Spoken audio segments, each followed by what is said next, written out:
prayer works. Let me just tell you, prayer works. AA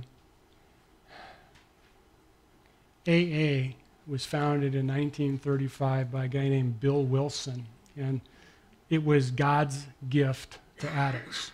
Now, it came out of a Christian movement called the Oxford Movement in England, and it was Christ-centered, biblically based, but when it came to New York, the Jews wouldn't come. So they secularized it. God as you understand him. And it changed the world. It absolutely changed the world.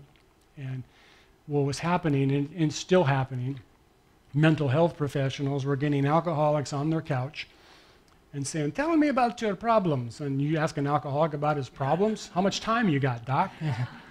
My boss, my wife, my kids, my life, and they go, all these reasons why their life is unmanageable, and the doctor just ringing up the cash register, right? And because they never run out of problems. They have to have problems in order to justify their drinking or drug use, right? No addict says, my life's just perfect.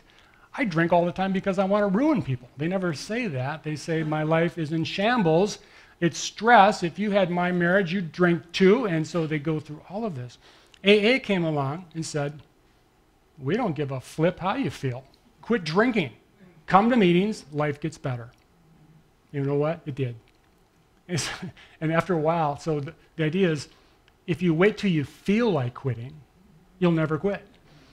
Because of the brain and the biology, you're always wanting one. You always feel, I gotta have it, I gotta have it.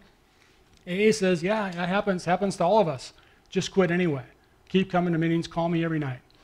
And in that, and I'm oversimplifying this, really, but in that, people get better because it was God-centered.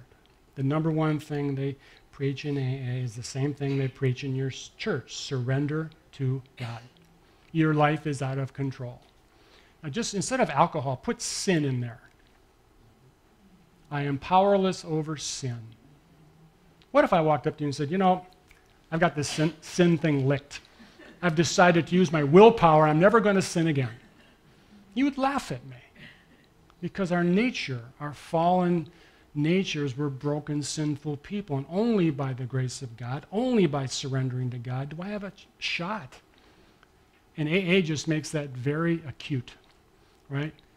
But we're all there, really, at some degree. Our sin is not manageable. By the grace of God, I sin less now, right? I still sin. So if you can understand surrendering to sin, you can understand what 12 steps in surrendering to God about your addiction means. And when you surrender, you invite God to come in. And that is exactly where prayer ministry is the most powerful weapon I know of in this. Now in medicine, there's medications now for addicts, and you know what? Most of them don't really work. They buy you some time, and there's an organization called the American Society of Addiction Medicine, and it was founded. A lot of the people who were in it were recovering physicians, and they knew about surrendering.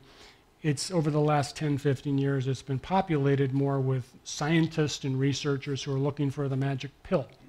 The pill to cure addiction rather than surrendering to God, and they resent the God stuff. And so this battle is waging in addiction medicine, I think, and in psychiatry to a lesser extent, and they're trying to take God out of it, and that is obviously not going to work very well. But there are a lot of programs springing up. You see the commercials, you know, you don't have to quit drinking, you don't have to do the God stuff. We will figure this out. And maybe some people can do that. I've seen some people do that. But the majority, and in science, we work in big numbers. So if I took 1,000 alcoholics and put them in treatment, an AA model, and took 1,000 people and put them in this, take a pill and figure it out without God, and if I looked at the outcomes, the people went 12 steps and God would be overwhelmingly better than the people who did not. But we always use the anecdote. We use the one guy. My patients all tell me, I know this guy, he smokes marijuana every day, and he's a president of a company, and he makes $90 billion a year. And I say, I can't explain that. My grandmother smoked 3 packs a day, and she lived to 90. I don't recommend smoking. So You see the illogic in that? Just because someone is successful who uses drugs doesn't mean they're good for you.